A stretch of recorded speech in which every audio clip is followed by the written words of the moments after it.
Buzz's Retirement Garage, another warm day here. I got a little bit of a breeze, so I'm going to do this outside instead of in the garage. This is not going to be a retirement video.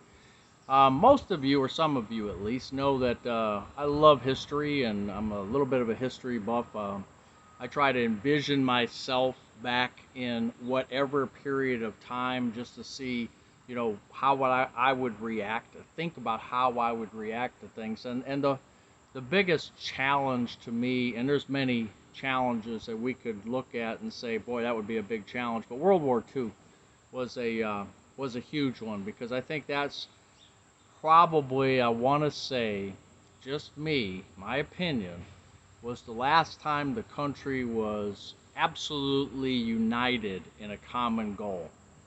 Um, that's just my opinion. Looking at the history of the United States, I think that was the last time. That's why they call it a world war, I guess. And everybody in the United States was I think pulling as one. From Rosie the Riveter to all the men and women that sacrificed in World War II. And so I get this thing called the Olmsted 200, and it's in a community near me. And this guy named Jim Wallace writes his history of the town. And I read this article, it was issue 147, and I'll show you where to get it if you're ever interested. Again, it's just our town, or our surrounding area, so it probably doesn't affect, it would not interest most people out there. But he writes this very well. Every month he puts out a publication. And it's usually like 6, 7, 8 pages long. It's very short. Picks a topic and tries to get the community involved in, hey, what did your grandfather have? What kind of pictures did he have? Or your grandmother or your great grandmother and all that. So, and he brings that history to life from then to now. So he wrote this article, and it was talking. I'm going to show you this, and it was talking about the 1929 air races. So Cleveland Hopkins Airport, I think, started. It was 5 years. So 1924, 1923 is when Hopkins opened up, I guess, according to this article. And in 1929, they had the national air races. I remember people talking about that, but of course, I wasn't alive, and I don't know anybody that was alive that saw that live. But and this article goes on to talk about the pilots and how they had this. I don't know. You can maybe see some of the planes. This was a 1937. You can see that. And they used to have these races for a long time. And one of the things that happened, believe it or not, and this is why I thought I'd bring this up, was there was one pilot who was flying during that time. And let me read it to you. Those races began in 1929 when the airport was only 5 years old, but already the largest in the country. So that was Cleveland Hopkins.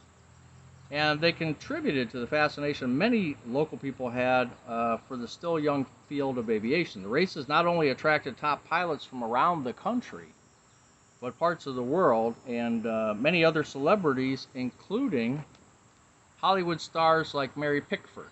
Mary Pickford, I remember the name. She was big back then. She was silent films, right?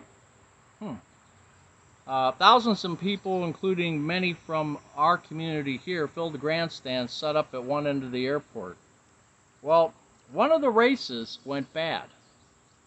Came close to going seriously awry, is what it says, for one prominent pilot. The pilot was practicing an aerobatic feat with a Curtiss P-1C Hawk Army pursuit plane. And it was an outside loop, a maneuver that the guy was the first to perform 2 years earlier. However, on this occasion, it didn't work out, and as the plane was diving, the wings fell off over my town. As a matter of fact, really, probably about a mile from me. Now, this again, back in 1929, the wings fell off the plane. So he parachuted out of the plane, and the plane crashed into a hayfield, and the pilot was able to jump out of the plane with a parachute, but it didn't save him at first.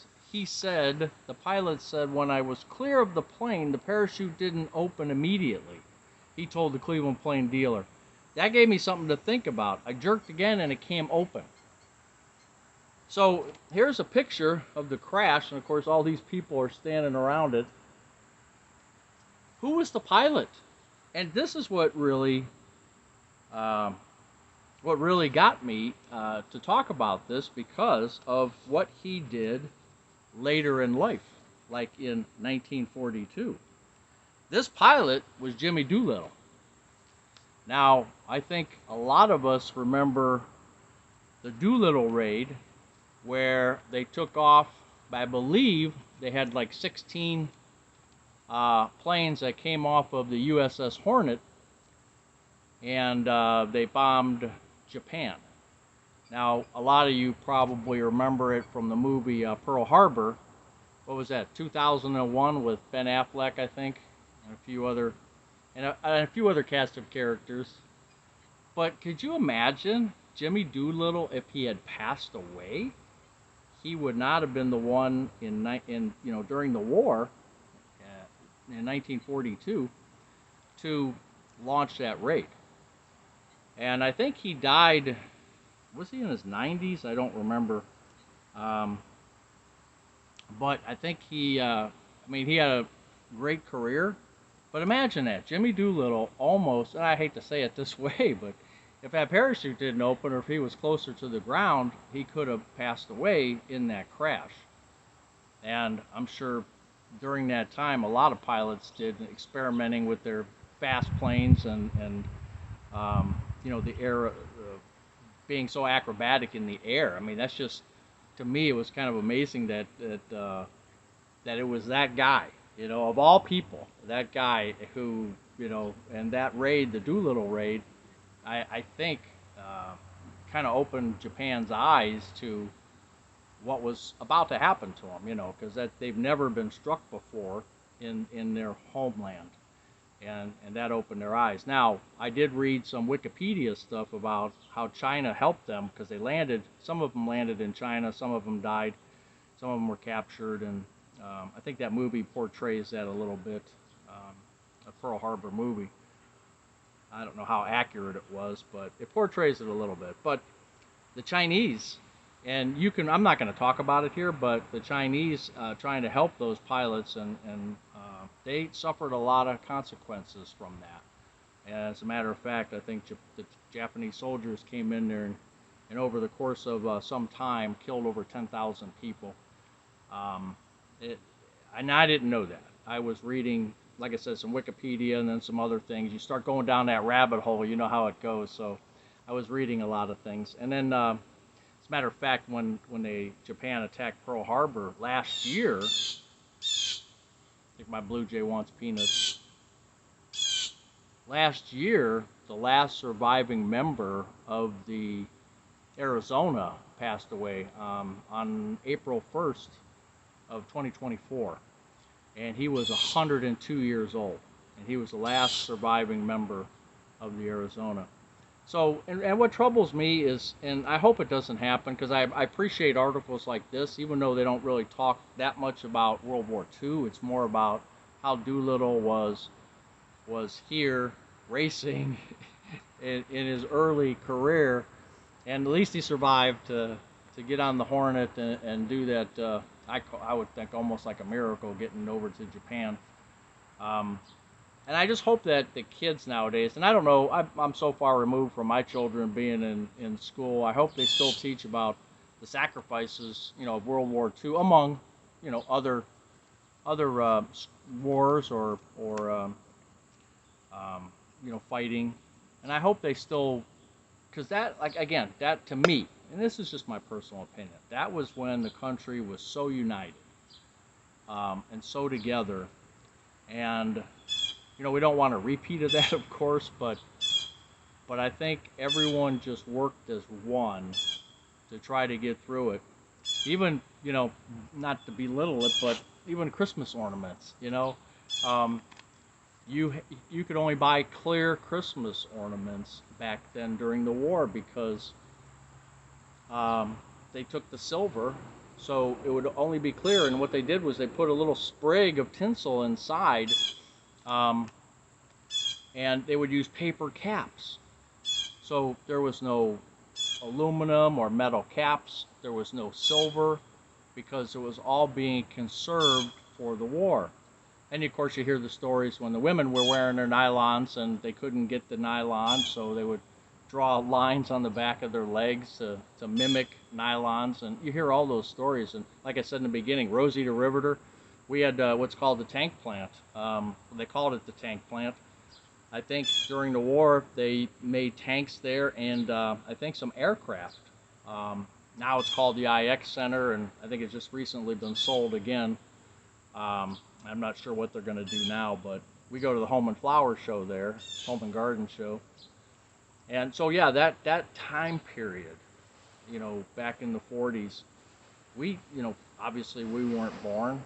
You know, my parents came over uh, with my mom and her sister, and some brothers came over from Latvia, short or basically during the war when Germany took over Latvia, and then Germany was pushed out by the Russians, and so they came over, you know, through Ellis Island. And one thing that's nice, you can look up that stuff, and I can see where there were some, their names were on the Ellis Island registry, which is kind of cool to see. You know, again, being a little bit of a history buff, I like looking at that stuff. I saw the ship that they came over, picture of that ship, yeah, and they're boarding, their names on the boarding pass or whatever you want to call it. But that was a heck of a time. And Doolittle, Jimmy Doolittle, crashed his plane not too, I mean, within walking distance of me. That's just nuts. I just never knew that. All these years I've lived around here, I've never heard that story before. I never saw that picture of the plane crash and all those people standing around. And you know, they go on to talk about some other things in here, but I won't bore you with all that. But if you get a chance and if you're interested, where is his last page? His name is Jim Wallace, and I probably lost the page. But like I said, if you're interested in, and it's local history, so it's probably not much you're going to be interested in. But here's, looks like here's a picture of Mr. Doolittle. You could kind of see that. Kind of tough to see, but that, you know, kind of cool. And they also showed the track of the racing, so they would have this track right there. That's how they basically, through the cities, I don't know how they marked that. I didn't understand how they marked that.